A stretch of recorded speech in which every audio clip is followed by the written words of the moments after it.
আসসালামু আলাইকুম, আশা করি আপনারা সবাই অনেক ভালো আছেন। নতুন একটা টেক নিউজ ভিডিওতে আপনাদের সবাইকে স্বাগতম। আজকের দিনে বেশ কিছু ইম্পর্টেন্ট টেক নিউজ রয়েছে, যেমন আইএমইই নাম্বার কীভাবে চেঞ্জ করে ফোন বিক্রি হচ্ছে সেই বিষয়টা নিয়ে কথা বলবো। তার পাশাপাশি ইন্টারনেটে মোবাইল ইন্টারনেট ডাটা ইউজেসের ব্যাপারে নতুন কিছু চেঞ্জ এসেছে। তার পাশাপাশি আপনাদেরকে একটা ইম্পর্টেন্ট নিউজ দিয়ে রাখি, আগামী ডিসেম্বর মাসের 10 তারিখ থেকে মার্চ মাসের 10 তারিখ পর্যন্ত বাংলাদেশের ঢাকা যে এয়ারপোর্টটা রয়েছে শাহজালাল এয়ারপোর্ট, সেখানে রাত 12টা থেকে সকাল 8টা পর্যন্ত সব ধরনের ফ্লাইট বন্ধ থাকবে। সেটা ইন্টারন্যাশনাল ফ্লাইট অর্থাৎ ডোমেস্টিক ফ্লাইট, অর্থাৎ দেশের ভিতরে এবং দেশের বাইরে সব ধরনের ফ্লাইটস বন্ধ থাকবে। সো আপনারা যারা বাইরে আসা যাওয়া করেন তারা ইনফরমেশনটা অবশ্যই মনে রাখবেন। 10ই ডিসেম্বর থেকে 10ই মার্চ রাত 12টা থেকে সকাল 8টা পর্যন্ত এয়ারপোর্ট বন্ধ থাকবে। এটা শুধু ঢাকা শাহজালাল এয়ারপোর্ট, এবং ইন্টারন্যাশনাল এবং ডোমেস্টিক দুইটা পোর্শনেই বন্ধ থাকবে। যাই হোক, আমাদের আজকের দিনে প্রথম টেক নিউজ হলো রিসেন্টলি ফেসবুক, গুগল এবং আদার যত সোশ্যাল মিডিয়া প্ল্যাটফর্ম রয়েছে তারা সবাই মিলে মোটামুটি একটা প্ল্যান করতেছে যে আপনি গভর্নমেন্টের দেওয়া নতুন কোনো রুলসের বিরুদ্ধে যদি পোস্ট করেন তাহলে সেই পোস্টটা তারা অ্যাপ্রুভ করবে না। এবং তারই ট্রায়াল বেসিসে কয়েকদিন আগে ইউএসএতে একটা নতুন রুল জারি হয়েছে, একটা জিনিস নিয়ে একটা চেঞ্জ এনেছে গভর্নমেন্টের তরফ থেকে বলা হয়েছে, যেটা নিয়ে একটু কন্ট্রোভার্সি আছে, সেই বিষয় নিয়ে আমি কথা বলবো না।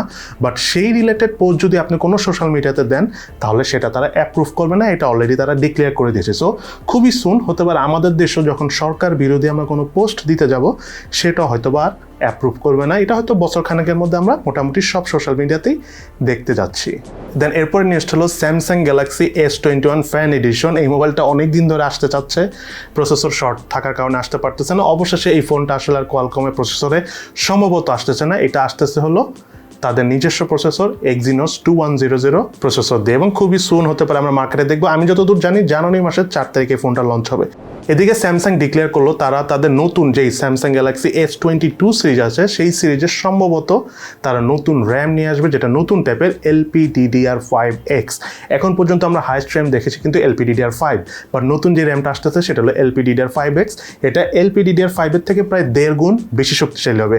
LPDDR5 ছিল আপনার হাইস্ট 6 Gbps এর মতো স্পিড উঠতো, বাট LPDDR5X আসবে, এটা 8.5 Gbps এর মতো স্পিড উঠবে। সো দেখা যাক, আসুক নতুন র্যাম, আমরা পারফরমেন্স দেখি। যদি র্যামটা ওভারঅল রাইট ওয়েতে অপটিমাইজডভাবে কাজ করে দেন, ফোনের পারফরমেন্স কিন্তু আগে থেকে বেশ ইমপ্রুভ হবে। সো আমরা আগামী বছর যেসব প্রিমিয়াম বা ফ্ল্যাগশিপ ক্যাটাগরি ফোন রয়েছে, অ্যান্ড্রয়েড ফোন আর কি, সেগুলোতে হতে পারে আমরা এই LPDDR5X র্যামটা দেখতে পাবো। এদিকে মোবাইলে আপনারা যে ইন্টারনেটের ডাটা কিনে থাকেন সেই ডাটার একটা নতুন নিয়ম করেছে। এতদিন যেটা আমরা শুনে আসছিলাম যে আপনার মোবাইলে নির্দিষ্ট সময় শেষ হয়ে যাওয়ার পর যদি ডাটা অব্যবহৃত থাকে তাহলে সেই ডাটাটা নতুন যে প্যাকেজটা কিনবেন সেটাতে অ্যাড হয়ে যাবে। বাট এটার জন্য একটা নির্দিষ্ট নিয়ম রয়েছে, সেটা হলো ধরেন আপনি একটা প্যাকেজ কিনেছেন, ধরেন 3 দিনে 2 GB একটা প্যাকেজ আপনি কিনেছেন। সো 3 দিন যখন শেষ হয়ে যাচ্ছে, আপনার 2 GB ইন্টারনেট হয়তো বা শেষ হয় নাই, 1 GB ইন্টারনেট এখনও বাকি রয়েছে, বাট ওই 3 দিন শেষ হওয়ার আগে আপনার আরেকটা প্যাকেজ কিনতে হবে। তাহলে সেই প্যাকেজ যত জিবিরই কিনেন না কেন সেটার সাথে আপনার যে বাকি 1 GB ডাটা প্রথমে কিনেছিলেন ইউজ হয় নাই সেটা অ্যাড হয়ে যাবে। বাট আমি আবারও বলে দিচ্ছি, প্যাকেজের মেয়াদ শেষ হওয়ার আগে কিন্তু আপনার আরেকটা প্যাকেজ কিনতে হবে। ধরেন 3 দিনের প্যাকেজ আপনি কিনেছেন 2 GB, বা 3 দিন শেষ যাওয়ার পরে যে আপনি নতুন প্যাকেজ কিনতেছেন তখন কিন্তু আর আপনি সে আগের যে অব্যবহৃত ইন্টারনেটের ডেটা ছিল সেটা কিন্তু পাবেন না। ক্লিয়ারলি এটা মনে রাখবেন, অবশ্যই ডেটা শেষ হয়ে যাওয়ার আগে আপনার নতুন আরেকটা প্যাকেজ, ডেটা শেষ না, যে ডেটাটা কিনেছিলেন, যে প্যাকেজটা কিনেছিলেন সেটার মেয়াদ শেষ হয়ে যাওয়ার আগেই নতুন আরেকটা মেয়াদ সম্পূর্ণ নতুন আরেকটা প্যাকেজ আপনাকে কিনতে হবে, তাহলে আপনি আগের ডাটাটা পেয়ে যাবেন। এটা আমি মনে করি খুবই ইন্টারেস্টিং, খুবই ভালো হয়েছে, বিকজ আমরা অনেক সময় অনেক হেভি ডাটা কিনে থাকি, স্পেশালি খেলার সময় কিনে থাকি, অনলাইন ক্লাসের সময় কিনে থাকি, পরবর্তীতে দেখা যায় ডাটাটা জমে থাকে। সো এটা যদি আমরা পরবর্তীতে অন্য কোনো প্যাকেজের সাথে অ্যাড করে ইউজ করতে পারি তাহলে কিন্তু এটা আমাদের জন্য খুবই ভালো হবে, মোটামুটি একটু সাশ্রয়ী হবে যারা long time mobile data use করে থাকেন তাদের জন্য। এদিকে অপ্পো তাদের প্রথম ফোল্ডেবল ফোন সম্ভবত রিসেন্টলি নিয়ে আসতে পারে মার্কেটে। রিসেন্টলি বলতে 6 মাস সময় লেগে যাবে, বিকজ আমরা টুকটাক লিক্স পাচ্ছি, বিভিন্ন সাইটে তাদের লিস্টিং হতে দেখা গিয়েছে, বাট সেগুলো হলো সার্টিফিকেশন সাইট, সেগুলো কোনো বিক্রির সাইট না। একটা ফোন কেনার আগে অনেক ধরনের সার্টিফিকেশন নিতে হয়, অনেক অনুমতি নিতে হয়, অনেক ছাড়পত্র নিতে হয়। সেই সব সাইটে আমরা কিছু ফোল্ডেবল ফোনের অপ্পোর তরফ থেকে ডিজাইন দেখেছি। সম্ভবত এই ফোনটা আসতে পারে আগামী বছরের জুন জুলাইয়ের মধ্যে মোস্ট প্রবাবলি এখনও কনফার্ম না, আসতে পারে, বিকজ এগুলো অনেকটা কনসেপ্ট ফোনের মতো। এর আগেও আমরা অপ্পোকে দেখেছি রোলেবল ফোন আনার ব্যাপারে, বাট সেই ফোনটা তারা আনতে পারেনি বিকজ সেটা অনেক এক্সপেন্সিভ ফোন হয়ে যাবে। হতে পারে আগামীতে তখন যখন প্রোডাক্টের দাম কমে আসবে, মানে টেকনোলজির কস্টিং যখন আস্তে আস্তে কমবে, তারা তখন এই আধুনিক টেকনোলজি সম্পন্ন ফোনগুলো নিয়ে আসবে। আগামী 4-5 বছরে আসলে আমরা ফোনের মধ্যে অনেক নতুন নতুন জিনিস দেখতে যাচ্ছি। আর রাইট নাও করোনার কারণে প্লাস আদার্স সব কিছু মিলিয়ে চিপের শর্টেজ হয়েছে, দ্যাটস ওয়াই একটা জায়গায় মন্থর হয়ে আছে। বাট এই জিনিসটা সলভ হয়ে গেলে আপনারা অনেক আপডেট দেখতে পারবেন নেক্সট 4-5 ইয়ার্সের মধ্যে।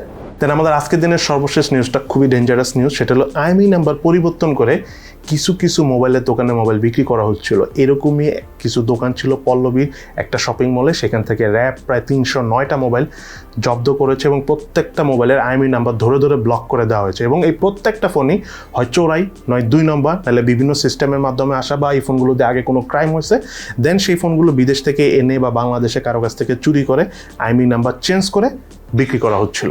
ফাইনালি কিন্তু র্যাব যেহেতু এই ফোনগুলোকে জব্দ করে বন্ধ করেছে, এটার জন্য আমি থামস আপ জানাই র্যাবকে।